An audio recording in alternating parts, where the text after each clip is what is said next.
Crazy.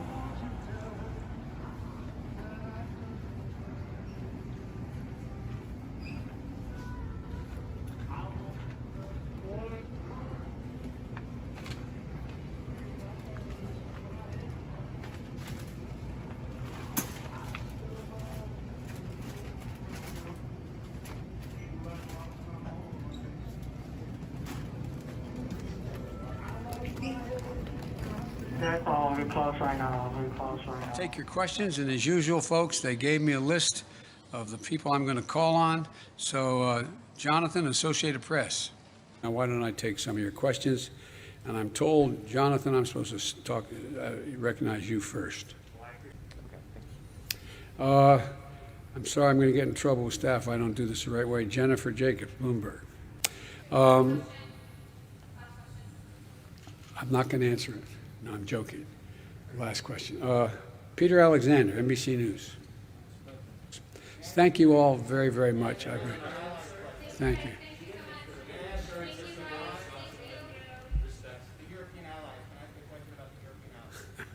I'm going to get in trouble with my staff. Yeah, go ahead, but I pretend that you didn't answer you. Your plans. 120 days. Give me a break. Need time. Is live in Montgomery County. Thanks, guys. That's right. Before we get to that story, I want to let you, the viewers, know that Fox Corp has been muzzling me to keep certain information from you, the viewers. And from what I'm gathering, I am not the only reporter being subjected to this. I am going to be releasing some recordings about what goes on behind the scenes at Fox because it applies to you, the viewers. I found a nonprofit journalism group called Project Veritas. It's going to help put that out tomorrow, so tune into them. But as for this heat wave across Texas, you can see what it's doing to AC units. Hey, Irene. Hi. All right. I wanted to call you and let you know that you are suspended effective immediately, pending further review. Okay. I would ask you not to come to the station. Okay. Okay. Many stories have been shut down. When Hecker felt she was being targeted for simply trying to report the news, this motivated her to secretly record her supervisors, Vice President and News Director Susan Schiller and Assistant News Director Lee Meyer. Industry executives who are the people who hire us and keep us employed. That's the part that needs to make a difference to you. It's not just about the viewers, it's about what our CEO reads.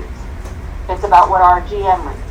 It's not just about the viewers, it's about what our CEO reads, it's about what our GM is general manager. What does that mean to you? That means that corporate values are above the viewer's interests. My question is very simple. Why are you doing this? It affects the viewers. That's why I'm doing this.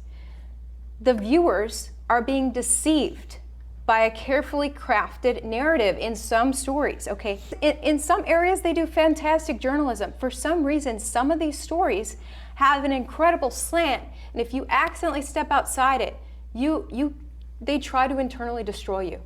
The corporate news paradigm is incompatible with journalism. Absolutely. I'm so horrified at what the news business has stooped to. At this point, I want out of this narrative news telling. All your favorite curators gone at the snap of Behizzy's finger. Bang! Gone! How did I do it? With my great powers. Oh, you want me to explain to you how I also got deleted? Okay, so... Over in Arizona, the election audit is beginning to wrap up. It was just announced that the hand recount portion is now complete, and the audit team have shifted their focus to completing the final phase, which is to go back and make sure that every single ballot is authentic. However, it looks like the federal government has their own ideas. As Merrick Garland, who is the Attorney General, he just issued a very stern message. He said that he is doubling the amount of lawyers in his Civil Rights Division to, among several other things, scrutinize election audits. And as all of this is taking place, lawmakers from 13 different states from around the country went over to Maricopa County to tour the venue and see what is happening there firsthand. Many of them are now looking to launch similar audits in their home states. Thanks to an open records request from the Chicago Tribune, we've got some of Lori Lightfoot's emails, and it turns out she is every bit the person you imagined she was. In January, for example, Lori Lightfoot told her staff, quote, "I need office time every day!" exclamation point. She wrote that very same line 16 times in a row. I need office time every day. I need office time every day. I need office time every day. And so on, 13 more times. Demented. And then for clarity, quote, "Not just once a week or some days, every day, exclamation point." And then Lightfoot wrote that exact same line 10 more times in a row. So she needs help, but is not as much help as her staff needs. Someone ought to stage a hostage extraction for their sake. Lightfoot ended her email with this: "If this doesn't change immediately, I will just start unilaterally canceling things every day. Have I made myself clear? Finally, question mark, exclamation point." Because after all of this time, now we actually know what he wants. We can negotiate. The problem that I always had with Manchin, and to a lesser extent Sinema, is he kept complaining about what he didn't like. It's the guy who's like, I don't want Italian, I don't want Chinese, I don't want Indian tonight. Well, dude, where do you want to go to dinner? Well, now we know. And so now real negotiations can happen. So I think Manchin's, this is a good step forward for everybody. It is a high bar for Jason Johnson to give a good review. I'm sort of in shock. But Jason, are you okay? But I know. I'm just like, I gotta check my head. Am I all right? No, but it is a breakthrough. I am endorsing the fact that we now have a list of priorities and that Joe Manchin is at the table and he's part of the conversation.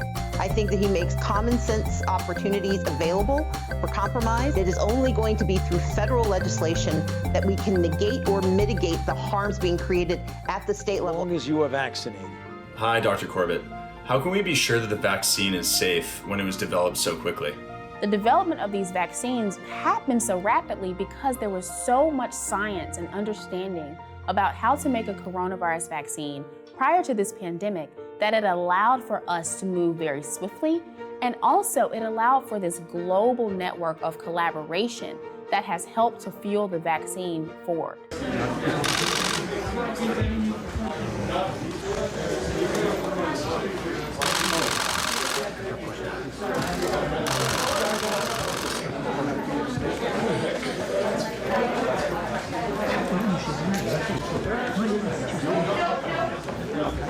You guys. Oh, no. Not in front of the No, not in front of the No. I can't see.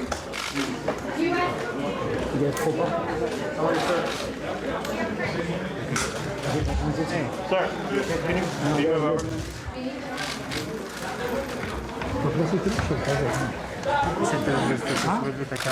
Can he move? Because I can't get a shot of both of them. It's over, man. Yes, it's over. It's over. Guys, it's over. Okay, we'll go down. Yes, I told you, go away, please. I can't move. I've got somebody. Go away. Go away. I ask you, go away, please. Go away. That was a pretty awkward photo opportunity at the start of this meeting.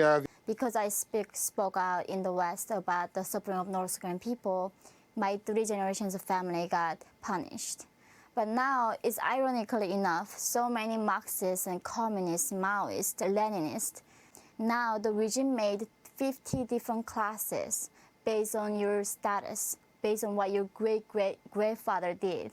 And when I went to Colombia, that's when I shocked. They say, because your ancestors owned the slaves, that you must be guilty. You are privileged because you're white. The biggest irony of North Korea is that it was founded the idea of equality, make everybody the same, the communism, and then they called it themselves as a socialist paradise.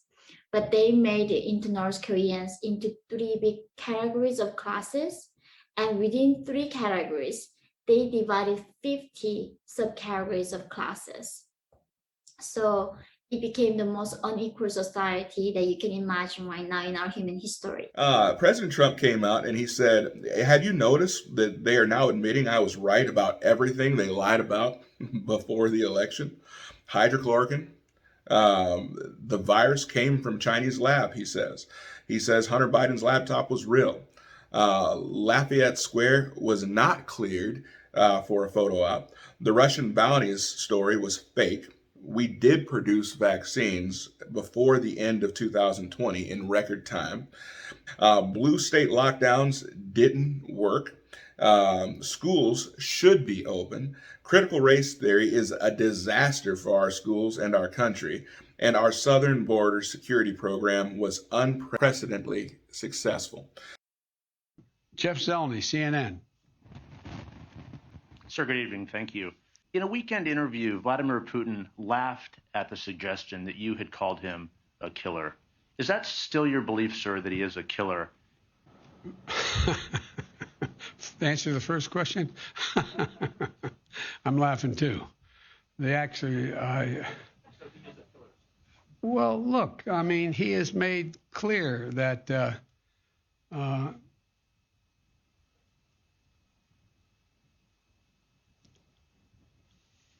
answer is, I believe he has in the past essentially acknowledged that he was, there are certain things that he would do or did do. Able to gain access to the ballots themselves in person. And so again, the case continued to work its way through the courts, a lot of legal back and forth, until eventually last month, which is in May, the judge made his decision.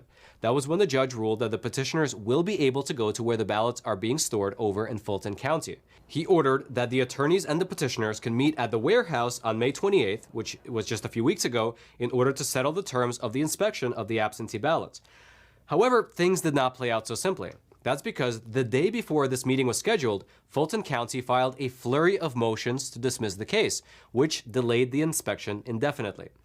And so what actually happened?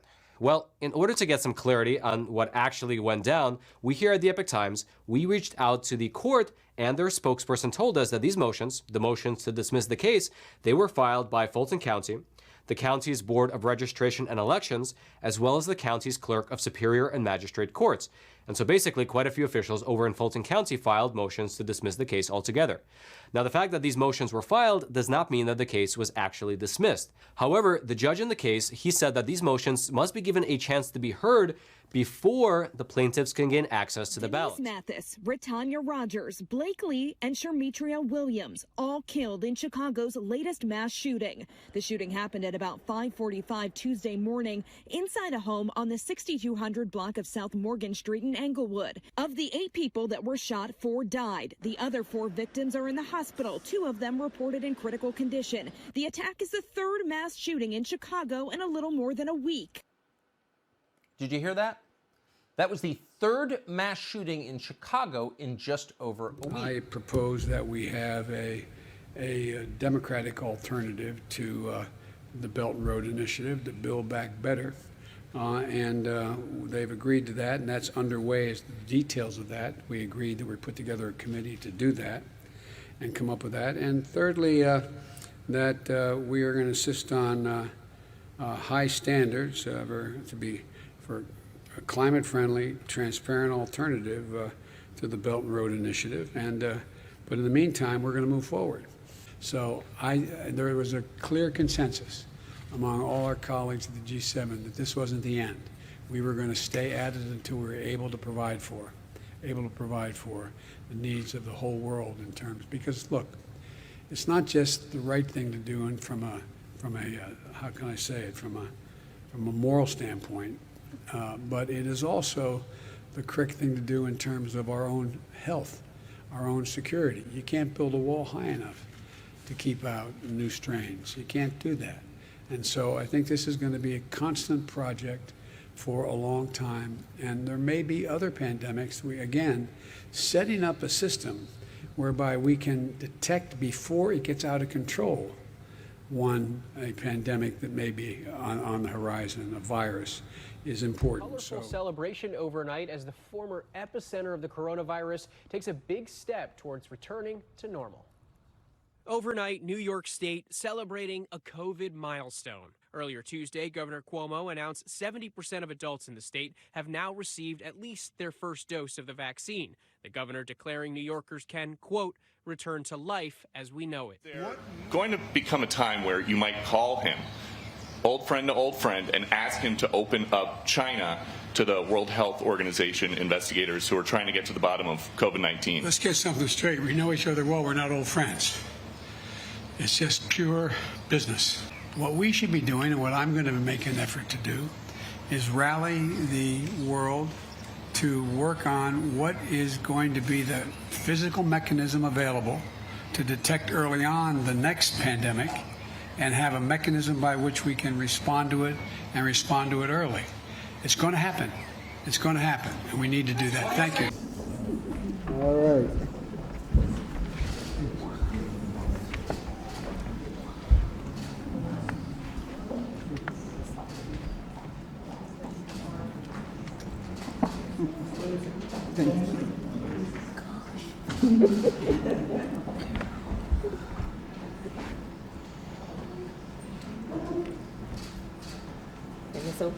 First one goes